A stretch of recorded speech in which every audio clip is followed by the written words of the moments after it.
बच्चों पढ़ रहे हैं। कक्षा 11 की एनसीईआरटी पाठ्यक्रम पर आधारित गणित की पुस्तक का अध्याय नंबर 14 गणितीय विवेचना मैथमेटिकल रीजनिंग, जिसकी 14.4 प्रश्नमाला अब हम करने जा रहे हैं बच्चों। इसके कॉन्सेप्ट और एग्जाम्पल समझिए, उसके बाद स्टार्ट करते हैं। बहुत आसान है, ठीक है बच्चों। अब हम पढ़ेंगे अंतर्भाव व सप्रतिबंध कथन, है ना। अंतर्भाव मतलब इम्प्लीकेशंस और कंडीशनल स्टेटमेंट्स, यानी कि यदि, तो, यदि और केवल यदि, इन सब का यूज अपन करने वाले हैं, है ना। समझाता हूँ। अच्छा, उससे पहले आ जाओ कॉन्ट्रा पॉजिटिव और कन्वर्स। बच्चों प्रतिधनात्मक को बोलते हैं कॉन्ट्रा पॉजिटिव। कुछ शब्द इंग्लिश में ज्यादा अच्छे से समझ में आते हैं, और इस इनवर्स को बोलते हैं विलोम। बच्चों प्रतिधनात्मक कॉन्ट्रा पॉजिटिव मतलब उसी सेंटेंस को उन्हीं भावनाओं में व्यक्त करना, लेकिन नेगेटिव सेंस को लेके। मतलब बात में वही बोलूंगा, बस उसमें नकारात्मकता थोड़ी सी अपन ला देंगे, उसका अपोजिट हम बोलेंगे, इसलिए इसको बोलते हैं कॉन्ट्रा पॉजिटिव। है तो पॉजिटिव ही वो, उसका अर्थ बिल्कुल नहीं बदलेगा, वो स्टेटमेंट एज इट इज रहेगा, पर उसको दूसरी तरीके से बोलेंगे कॉन्ट्रा पॉजिटिव करते हुए। कैसे? एग्जाम्पल के माध्यम से देखो। आ जाओ। हाँ, जैसे एग्जाम्पल यहाँ पे बच्चों, यदि भौतिक वातावरण में परिवर्तन होता है तब जैविक वातावरण परिवर्तित हो जाता है। ठीक है, तो हम इसको कैसे बोलेंगे? देखो, प्रतिधनात्मक कॉन्ट्रा पॉजिटिव। यदि जैविक वातावरण परिवर्तित नहीं होता है तो भौतिक वातावरण में परिवर्तन नहीं होता। बात तो एक ही है। देखो, आ जाओ। यदि जैविक वातावरण में परिवर्तन नहीं होता तब भौतिक वातावरण में परिवर्तित नहीं होता। नोट कीजिए, दोनों कथन एक ही अर्थ व्यक्त करते हैं। बात समझ आई क्या? उसी बात को नहीं के रूप में बोलना। जैसे इधर आओ, उदाहरण है तुम्हारी पाठ्यपुस्तक का, प्रतिधनात्मक कॉन्ट्रा पॉजिटिव लिखना है। यदि एक संख्या 9 से भाज्य है तो वह 3 से भी भाज्य है। यदि एक संख्या 3 से भाज्य नहीं है तो वह 9 से भी भाज्य नहीं है। बस खत्म। यदि एक संख्या 3 से भाज्य नहीं है तो वह 9 से भी भाज्य नहीं है। बताओ, बहुत आसान है कि नहीं है? यदि आप भारत में जन्मे हैं तो आप भारत के एक नागरिक हैं। यदि आप भारत के नागरिक नहीं है तो आप भारत में नहीं जन्मे हैं। ये लो, बताओ, वही है ना, बहुत आसान है। यदि एक त्रिभुज समबाहु है तो समद्विबाहु भी है। ठीक है, यदि एक त्रिभुज समद्विबाहु नहीं है तो वो समबाहु भी नहीं है। यदि एक त्रिभुज समद्विबाहु नहीं है तो वह समबाहु भी नहीं है। हेलो, चलते हैं बच्चों, आपकी पाठ्य पुस्तक के और उदाहरण करते हैं, उससे कॉन्फिडेंस बढ़ेगा, है ना। उससे पहले एक बात देखो, हमने जो पढ़ा वो क्या दर्शा रहे हैं बच्चों? उपरोक्त उदाहरण दर्शाते हैं कि कथन यदि P तो Q, ऐसे आ रहा है ना, यदि P है तो Q है, तो प्रतिधनात्मक क्या होगा? यदि Q नहीं तो P नहीं, Q नहीं तो P नहीं, अर्थात निषेधन P निषेधन Q, यही तो आएगा। इसके बाद अब हम पढ़ेंगे बच्चों, देखो प्रतिधनात्मक तो हो गए। प्रतिधनात्मक में पहले फिर बोल रहा हूं, दोबारा ध्यान सुनो। यदि P तो Q का प्रतिधनात्मक होगा, यदि Q नहीं तो P भी नहीं। ठीक है, अब विलोम की बात करते हैं। यदि P तो Q का विलोम है, यदि Q तो P। बस इसको उल्टा करना है, इसको नहीं वगैरह से नहीं अपने को शो करना ना। उदाहरण के लिए, यदि एक संख्या 10 से भाज्य है तो वह संख्या 5 से भी भाज्य है। अब हम क्या बोलेंगे? यदि एक संख्या 5 से भाज्य है तो वो 10 से भी भाज्य है। बस उल्टा कर देंगे, यदि और तो को अलग अलग घटकों में लगा देंगे। ठीक है, ठीक है। यदि एक संख्या 5 से भाज्य है तो वह संख्या 10 से भी भाज्य है। क्लियर है क्या? उदाहरण से और समझ में आएगा। जो विलोम लिखना है साहब इनके, यदि एक संख्या n सम है तो n स्क्वायर भी सम है। तो हम क्या बोलेंगे? यदि एक संख्या n स्क्वायर सम है तो संख्या n भी सम है। बस बात समझ में आ गई? नेक्स्ट, यदि आप सभी प्रश्नों को पुस्तिका में हल करें तो आपको कक्षा में A ग्रेड मिलेगा। यदि आपको कक्षा में A ग्रेड मिलता है तो आप सभी प्रश्नों को पुस्तिका में हल करें। ठीक है, यदि आपको कक्षा में A ग्रेड मिलता है तो आप सभी प्रश्नों को पुस्तिका में हल करें। आ जाओ, देखो, यदि आपको A ग्रेड मिला है तो आपने सभी प्रश्नों को पुस्तिका में हल किया है। उसी स्टेटमेंट को बोलना है। आगे देखो, यदि दो पूर्णांक A और B इस प्रकार है कि A बड़ा है B से तो A माइनस B सदैव एक धन पूर्णांक है। देखो विलोम क्या हो जाएगा? ये तो हमने स्टेटमेंट दे दिया, सदैव एक धन पूर्णांक है तो A बड़ा है B से।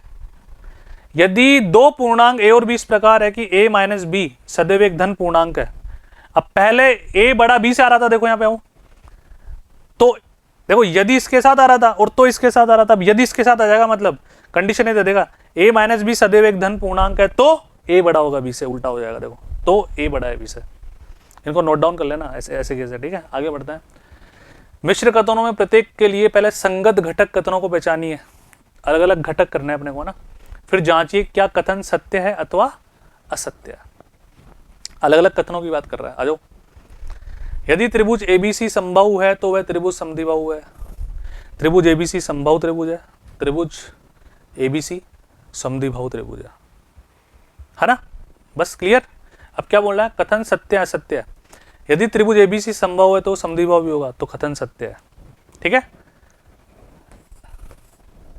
आगे बढ़ते हैं। यदि ए और बी पूर्णांक है तो ए बी एक परिमेय संख्या है ना।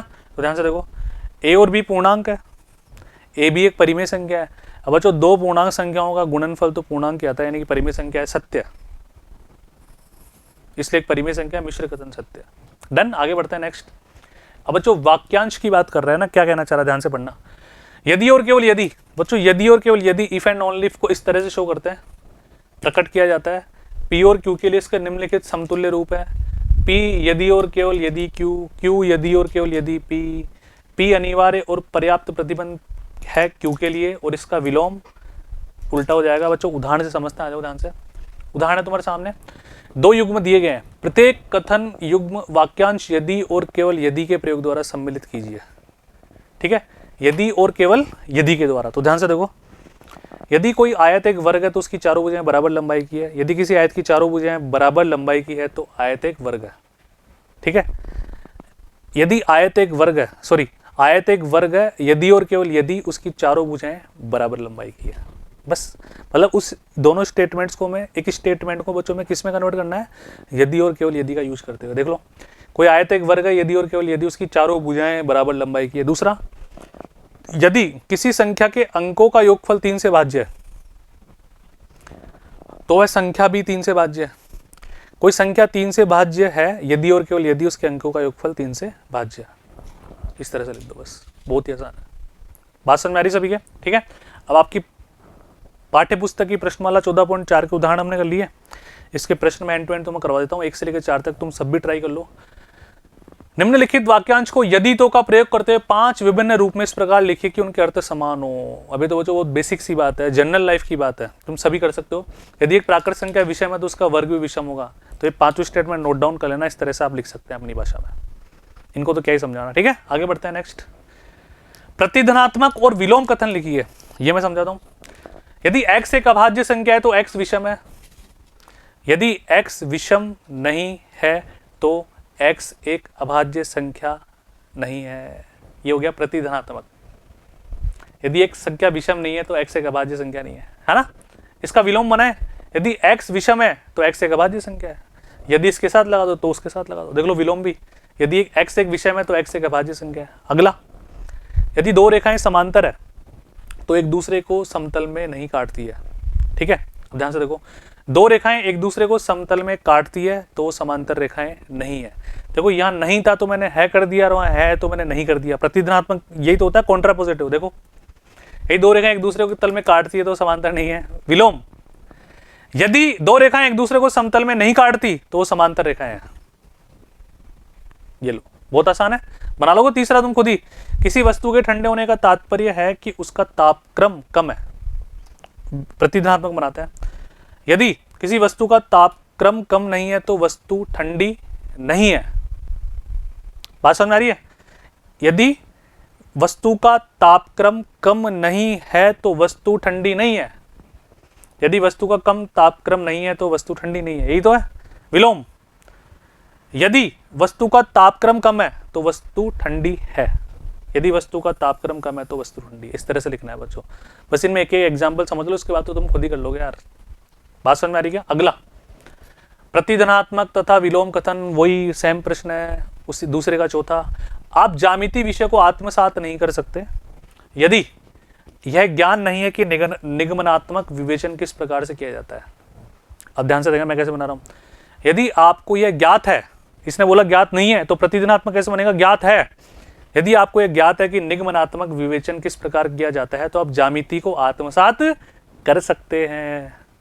यह तो हो गया प्रतिधनात्मक। विलोम, यदि आपको यह ज्ञात नहीं है कि निगमनात्मक विवेचन किस प्रकार किया जाता है तो आप ज्यामिति को आत्मसात नहीं कर सकते।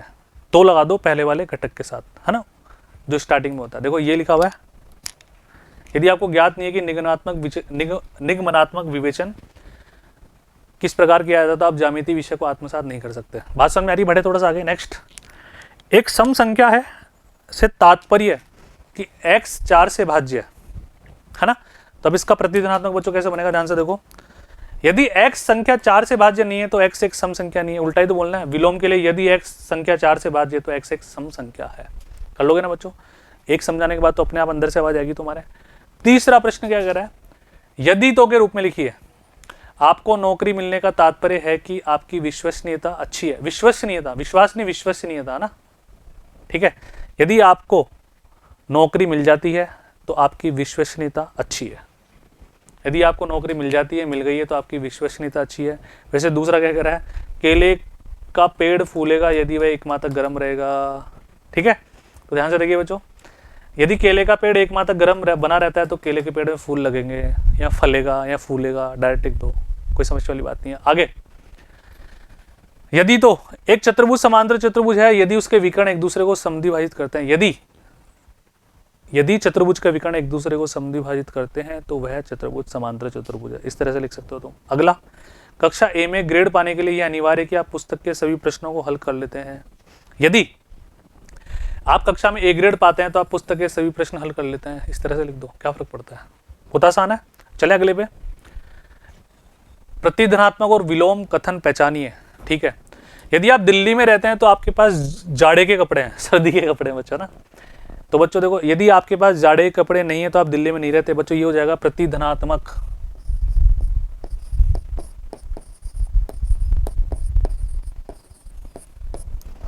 यदि आपके पास जाड़े के कपड़े हैं तो आप दिल्ली में रहते हैं, ये हो गया विलोम। पहचान रहे हो ना, बहुत आसान है ना। बढ़े आगे थोड़ा सा, अगला देखो क्या कर रहा है, बिल्कुल वही आ रहा है बच्चों ना।